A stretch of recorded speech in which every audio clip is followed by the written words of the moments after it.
What if I told you the most successful production companies don't chase clients? Instead, they build systems that pull them in.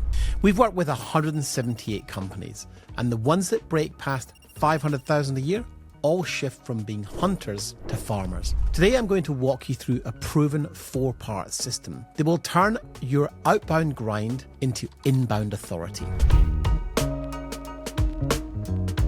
A client came to me last year running a $400,000 production company, but working 70-hour weeks chasing deals. Margins were razor thin because every project required extensive pitching, multiple revisions to proposals, and constant price negotiations. He was always one lost deal away from missing payroll. Within 6 months of implementing what I'm about to share, his average deal size increased 40%, his close rate improved from 23% to 67%, and he reduced his active prospecting time by 80%. More importantly, clients started approaching him instead of the reverse. And the difference wasn't his portfolio, his pricing, or even his marketing. It was a fundamental shift from a hunter-based client acquisition to a systematic farming approach that established production companies can implement immediately. Here's the systematic approach that solved this. So why does this specifically affect companies doing in excess of $250,000 a year? Well, when you operate at this revenue level, you face a number of unique challenges. You're too established to compete on price with newcomers, but not large enough to rely purely on reputation like the major agencies. You're caught in what I call the authority gap. Smaller companies can undercut you by up to 40% because they're hungry and have lower overhead. Larger agencies can command premium rates because of their brand recognition. So you're stuck in the middle, often competing on the same terms as companies half your size. Most established production companies try to solve this with better marketing material, more aggressive sales tactics, or expanded service offerings. Now, I've analysed this pattern across 178 companies we've worked with in the last 8 years. The conventional approach focuses on volume, more leads, more pitches, more follow-ups. But here's what the data shows. Companies using hunter-based acquisition typically see deal sizes plateau or decline as they scale. So why is this? Well, because they're training the market to see them as vendors, not strategic partners. And that's key. So what's the hidden cost of this? The real cost isn't just time spent chasing deals. It's the opportunity cost of not building systematic client relationships. A client operating at a $300,000 a year revenue told me he calculated that 60% of his business development time was spent re-educating prospects who'd already worked with competitors. He was essentially doing his competitors' relationship building for them. When you're constantly hunting, you're also signaling scarcity to the market. Prospects sense when you need the deal more than they need your service. This fundamentally weakens your negotiation position and commoditizes your offering. Across our client base, I see a consistent pattern. Companies that break through the $500K a year barrier all make the same strategic shift. They stop chasing opportunities and they start creating conditions where opportunities chase them. The most successful companies in our network spend less time prospecting but generate more qualified opportunities. They've systemized what most companies leave to chance, the long-term relationship building process that turns prospects into advocates. Now, the farmer-based acquisition system, this isn't about being passive. It's about strategic patience combined with systematic execution. The framework has 4 components that work in unison. Component 1 is strategic relationship mapping. Instead of broad market outreach, established companies need surgical precision in relationship building. One of my clients mapped 47 key decision makers across 12 target companies in his niche.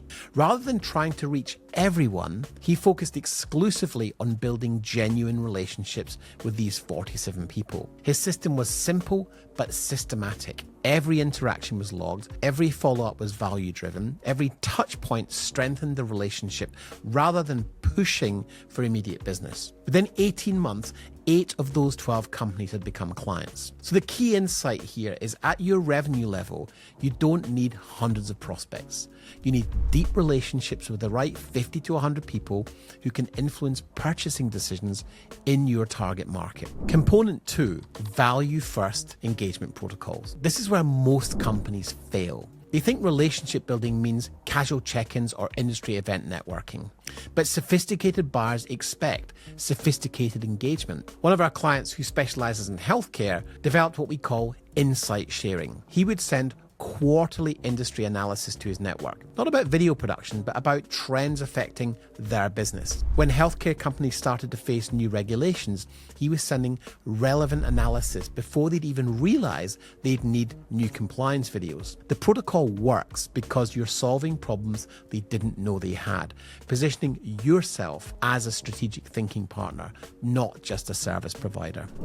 Component 3 is the systematic follow-up architecture. This isn't just about persistence, it's about system design. Most companies follow up until they get a no or the prospect goes quiet. Our clients follow up until they get a clear indication the relationship isn't viable. One client spent 14 months nurturing a relationship with a major corporation. That original project never materialized, but 18 months later, when they needed a crisis communications series, he was their first call. The project value, $180,000. The architecture includes trigger-based follow-ups, value-add touchpoints, systematic relationship maintenance that doesn't depend on active opportunities. You're building business infrastructure, not chasing projects. Component 4, authority-based market position. At your revenue level, you can't position yourself as the cheapest option, but you also can't rely on just being high quality. That's table stakes. You need to position yourself as the definitive choice for specific types of challenges. A client working with financial services companies stopped positioning himself as a corporate video producer and started positioning as the specialist in regulatory compliance video for financial institutions. His average project value increased from $15,000 to $37,000 because he wasn't competing on generic video production. He was the expert in their specific challenge. This positioning shift allowed him to charge premium rates while actually reducing competition. Very few production companies specialize at that level of market specificity. Here's some implementation guidance for your immediate next steps. Start with a relationship audit. Map every significant business relationship you have, clients, prospects, industry contacts, referral sources, and categorize them. Advocates who actively refer you, supporters who would recommend you if asked, neutrals you know but no strong opinion, and prospects, potential future clients. Focus 80% of your relationship building energy on converting supporters to advocates and neutrals to supporters. This provides exponentially better ROI than cold prospecting. Implement the quarterly value touch system. Every 90 days, provide something valuable to your key relationships, industry insights, introductions to other valuable contacts, or solutions to problems they've mentioned. Now, this is important.